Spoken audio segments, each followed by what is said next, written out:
जय श्री राधे, जय श्री कृष्णा। कैसे हो आप मेरे प्रिय मित्रजनों। आज मैं आपको भगवान विष्णु की एक ऐसी अद्भुत कथा सुनाऊंगी जो प्राणी कभी भी माया के वश में हो जाता है, इसका कोई पता नहीं चलता। माया एक ऐसी है जो किसी को नहीं छोड़ती। माया ने ब्रह्मा विष्णु को भी नहीं छोड़ा। इसी तरह माया ने नारद जी को भी नहीं छोड़ा।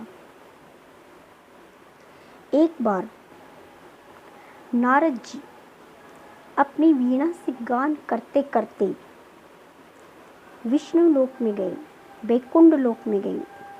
वहाँ पर भगवान विष्णु शंख चक्र गदा पद्म धारण किए हुए निद्रा स्वरूप विराजमान थे।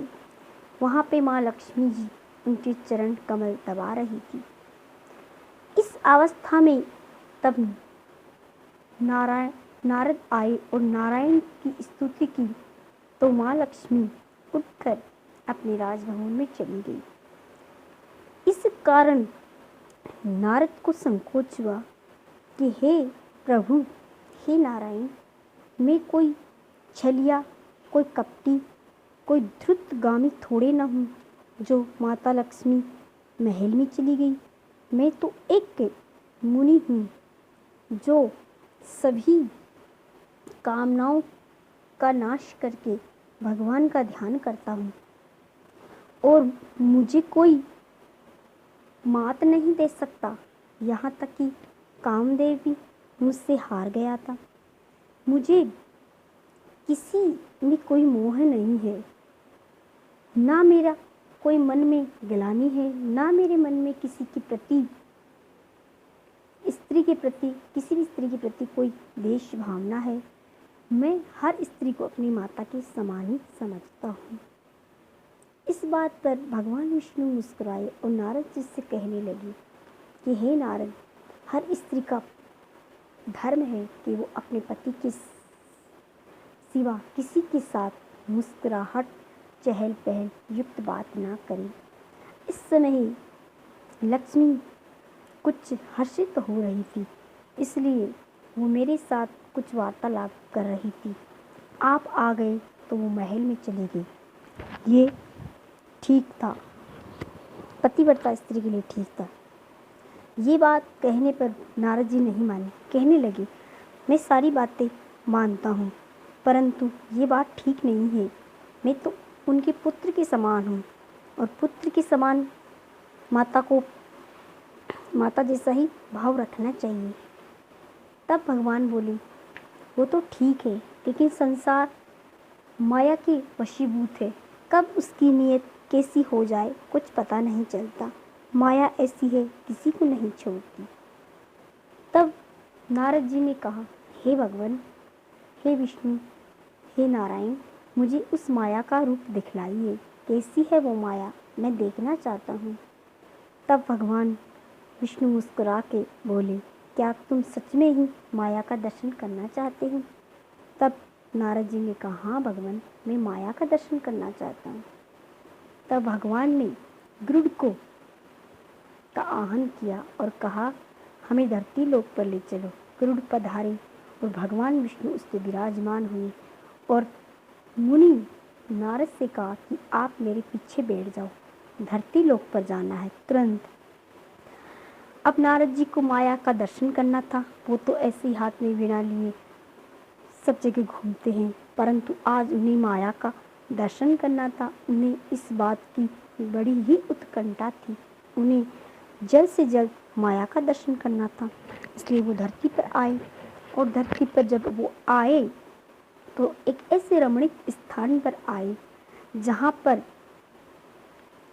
बहुत सुंदर वन, दिव्य सरोवर, नदियाँ, ग्राम, नगर, पर्वत के आसपास के गांव, गाँवों की गोष्ठ, मुनियों के मनोहर आश्रम, सुंदर बावलियाँ, छोटे बड़े अनेक तालाब, कमल से सुशोभित अगाध जलवासी अनेक झीलें तथा मृगों एवं वराहों के बहुत से सुंदर झुंड हमें दृष्टिगोचर हुए।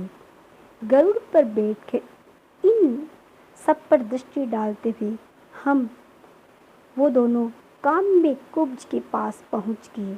वहां पर दिव्य सरोवर दिखाई पड़ा। कमल उस सरोवर की शोभा बढ़ा रहे थे। हंस, सारस और चक्रवाकों से वह बड़ा ही मनोहर जान पड़ता था। अनेक प्रकार के विकसित कमलों से वह सुशोभित था। उसका जल बड़ा ही पवित्र एवं मधुर था। झुंड के झुंड भ्रमर गूंज रहे थे। उसे देखकर भगवान श्री हरि ने मुझसे कहा कि हे नारद, सारसों की बोली से शोभा पाने वाले इस अगाध सरोवर को देखो। इसके चारों ओर कमल खिले हुए हैं। ये निर्मल जल से परिपूर्ण है। यहाँ स्नान करने के पश्चात श्री हरि हंसकर मेरी तर्जनी अंगुली पकड़ ली और उस सरोवर की बार बार प्रशंसा करते हुए मुझे तीर पर ले आए और अत्यंत मनोहर छाया से उसका तट सुशोभित था। कुछ समय तक वहाँ विश्राम किया। तदंतर भगवान ने मुझसे कहा, मुनि, हे मुनि, अब तुम पहले इस स्वच्छ जल में स्नान करो। साधु पुरुषों के लिए ये चित्त की भांति इसका जल अत्यंत स्वच्छ है। विशेषता ये कमलों के पराग से इसका जल सुवासित हो चुका है। इस प्रकार भगवान ने मुझसे वीणा और मृग चर्म ले ली। नारद से वीणा और मृग चर्म ले ली। स्नान करने के लिए जब नारद सरोवर में उतरे तब नारद हाथ पैर धोने के पश्चात अपनी शिखा बांधी, हाथ में कुश लिया और आचमन करने में उस पवित्र जल में स्नान करने लगा। भगवान श्री हरि सामने विराजमान थे। उस मनोहर जल में जब नारद जी ने स्नान करने के लिए डुबकी लगाई तो नारद जी की आकृति जो पुरुषावृत्ति थी वह विलुप्त हो गई और एक सुंदर रमणीक स्त्री के रूप में परिणित हो गई। उसी क्षण भगवान मेरी वीणा और पवित्र मृग चर्म लेकर आकाश मार्ग से अपने धाम पर पधार गई।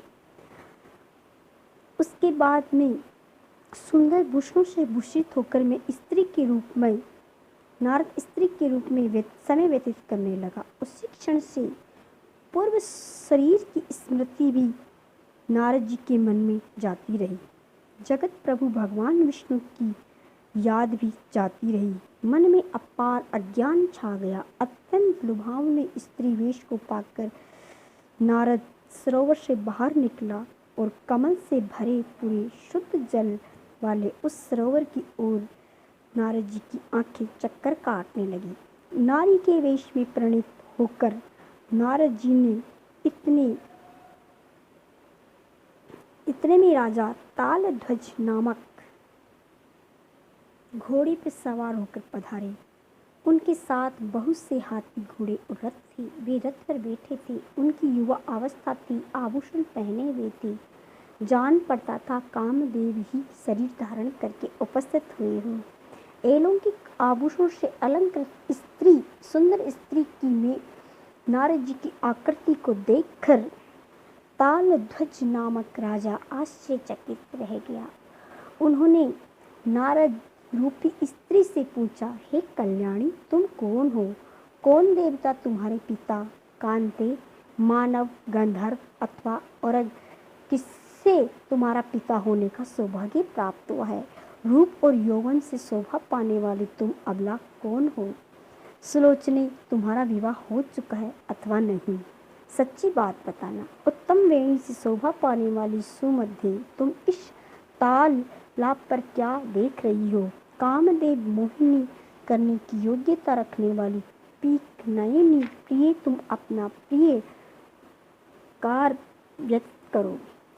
मरलाक्षी कुरसाक्षी, यदि तुम कुमारी हो तो मुझे श्रेष्ठ पति का पाकर मेरे सहयोग में मनोअभिलाषित भोग प्राप्त कर सकती हो।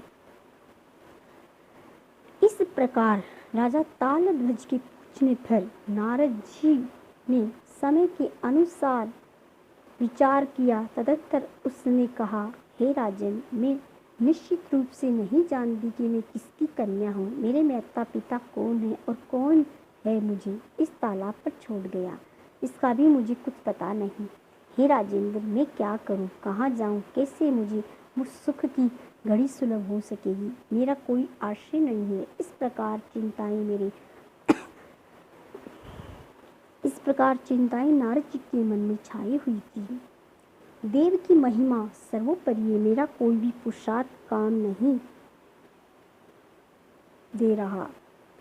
आप धर्मज्ञ पुरुष है, जो इच्छा हो वह कर सकते, मैं आपके अधीन हूँ। इस प्रकार तालध्वज ने उस नारद रूपी स्त्री से विवाह कर लिया और बंधुओं के साथ स्थान दे दिया। इस प्रकार तालध्वज अपनी नगरी में उसे ले गया और ले जाके अपनी प्रिय रानी बना ली। 12 वर्षों तक नारद जी और तालध्वज नामक राजा के बीच में प्रेम प्रसंग चलता रहा। 12 वर्ष बाद में नारद रूपी स्त्री ने एक बच्चे को जन्म दिया। वह बहुत ही सुंदर और सुशील था। तालध्वज अपने पुत्र को पाके बहुत प्रसन्न हुआ। इसके बाद में नारद रूपी उस स्त्री की 10 पुत्र उत्पन्न हुए। वह 10 पुत्र बहुत ही सुयोग्य और सुकुमार थे। वह संस्कार से भी परिपूर्ण थी और ज्ञान में भी परिपूर्ण थी। जब वे जवान हुए तो उनका विवाह हो गया। सभी पुत्रों का विवाह किया। 10 बहुएं आ गई। 10 बहुओं के 5-5, 6-6 बच्चे हो गए। इस प्रकार नारद रूपी उस स्त्री का मन माया के चक्कर में पड़ गया और माया ने उसे ऐसा घेरा कि पहले उसने उन पुत्रों को पाला, पुत्रों को पाल पोस के बड़ा किया, अपने पति को प्रसन्न किया, घर के सभी काम किए और पुत्रों को पालने के बाद उनका विवाह किया। विवाह के बाद में बहुओं को आदर सत्कार किया। बहुओं के आदर सत्कार के बाद में पौत्रों की प्राप्ति हुई तो उनके लालन पालन में अपना जीवन लगा दिया। इस प्रकार नारद रूपी उस स्त्री को ये भी ज्ञात नहीं रहा कि वो नारायण नारायण कहने वाला नारद है। इस प्रकार भगवान विष्णु की माया से वह भी मायाभूत हो गया और नारद को ये भी पता नहीं चला कि वह कई वर्षों से पीढ़ी दर पीढ़ी स्त्री के वेश में है। इस प्रकार भगवान की माया एक दिन ऐसी हुई कि तालध्वज के राज्य पे किसी दूसरे राजा ने चढ़ाई कर दी और राजा को परास्त कर दिया। राजा को परास्त करने के बाद में राजा के 10 पुत्र उस राजा से युद्ध करने के लिए गए। युद्ध करने के लिए गए तो सभी 10 के 10 पुत्र मारे गए। ये बात सुनकर नारद रूपी स्त्री बहुत दुखी हुई। उसे अपने पुत्रों को खोने का इतना दुख हुआ जिस प्रकार धरती की हर स्त्री अपने पुत्र के मर जाने पर दहाड़े फाड़ फाड़ के रोती है। इस प्रकार वह रोने लगी, विलाप करने लगी, बहुत दुखी हुई। कुछ दिन बाद उसे पता चला कि उसका पति भी वीर गति को प्राप्त हो गया। ये बात सुनकर उसके होश नहीं रहे और उसने सोच लिया कि मैं अपना शरीर त्याग दूंगी, क्योंकि मेरे पुत्र पौत्र सभी मारे गए युद्ध में। मेरे पति का राज्य भी दूसरे राजा ने हरण कर लिया। अब मैं कहाँ जाऊंगी, क्या करूंगी? इसलिए मैं अपने शरीर का त्याग कर दूंगी। ये कहकर वो रोते रोते उसी सरोवर में चली गई। सरोवर में जाने के बाद में उसने मरने का विचार किया, परंतु फिर सोचा कि शायद हो सकता है इस संसार में अभी भी कुछ बाकी हो। ऐसे सोचकर उसने उस सरोवर में हाथ डाले, अपना मुख धोया, हाथ धोए और जल पीने के लिए हाथों में जल लिया। जब उसने जल पिया तो भगवान विष्णु ने किसी पशु का रूप धारण करके नारद जी को उस सरोवर में गिरा दिया।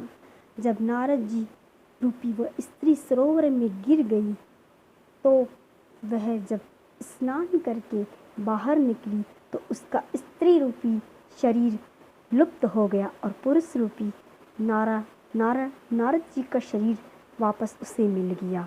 तब वो जल से नारायण नारायण करता बाहर निकला और कहने लगा, हे भगवान, आपकी माया इतनी दुखदायिनी है, ये तो मैं सोच भी नहीं सकता था। मैंने स्त्री के रूप में इतने कष्ट सहे, इतना दुख सहे और इतनी अपने पति अपने पौत्रों की सेवा की, फिर भी मुझे सुख प्राप्त नहीं हुआ। इसलिए ये माया दुखदायिनी है, दुख के अलावा कुछ नहीं दे सकती। नारद जी को जब इस माया का ज्ञान हुआ तब उस नारायण भगवान से कहा कि हे नारायण, मुझे इस माया से परे ही रखना। इस प्रकार ये नारद जी की कथा है। नारद जी को माया ने घेर लिया था और माया के वशीभूत होकर उसे अभिमान हो गया था कि उसे किसी चीज़ की कामना नहीं। इस प्रकार भगवान विष्णु ने उसका अहंकार तोड़ने के लिए माया का खेल रचाया था। तो ये थी नारद की माया के वशीभूत होने की कथा। आपको ये कथा कैसी लगी? अगर आपको अच्छी लगी तो मेरे चैनल को लाइक करें, शेयर करें, सब्सक्राइब करें। ये कथा अधिक मास में सुनने से अति पुण्य की प्राप्ति होती है, इसलिए ये कथा आपको अवश्य सुननी चाहिए। और कथा अच्छी लगी तो मेरे चैनल को लाइक करें, शेयर करें, सब्सक्राइब करें। धन्यवाद।